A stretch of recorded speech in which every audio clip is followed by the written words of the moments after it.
Okay, Mikey. So, know what to look for in your swing. And I think this is actually the last one that was on film. It was your best one.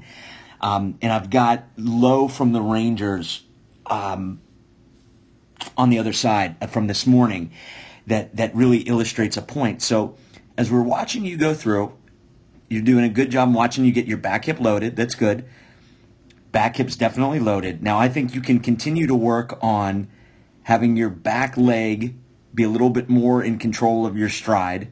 I think you get a little reachy with your front foot. But the big thing that we've talked about before is as you watch your hands, you can even see starting right now, you can see how you're starting to come forward before your foot is in the ground. So you're starting to swing before our stride foot is in the ground. And now we got our heel into the ground, and you can see how much you've already committed. Now this, I wish I would have had the whole video. It's the most god-awful 80-mile-an-hour hanging curveball. You'll see how high it is. But I want to show this because with low, you can see the advantage of not swinging until your heel's into the ground.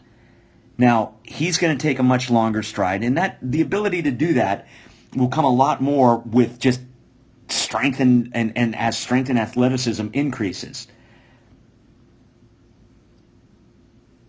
You can see there, oops, I slid a little bit.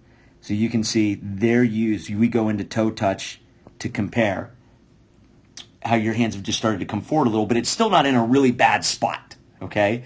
But the idea is that we've started to get forward motion with our hands before we've engaged our lower half. You can see low as we go back through to toe touch. You can see how his hands are actually slightly going back as he gets to toe touch there, where your hands have just started to come forward as you get to toe touch. Now here's the big thing. Even before I go into that, another thing that you may want to feel, and I don't want to try to hit you with too much, but at the same time, like, we've got a whole summer to work, so I want to make sure that I show you as many things as I see as possible. As you are working on, not coming forward, feeling your hands staying back as you're getting the front toe touch, you can see, and I know the camera angle isn't the same, but how he's a little bit more, low is a little bit more stacked up, whereas, your chin is pretty far in front of your belly button there, where he's got, the angle's a little bit different, but you can still, that now he's a lot more over his center of gravity. Something that you may want to feel as you work on again, you can see how low gets to toe touch. See how his hands are going back slightly. Hands going back slightly as he gets to toe touch. Hands starting to come forward as we get to toe touch.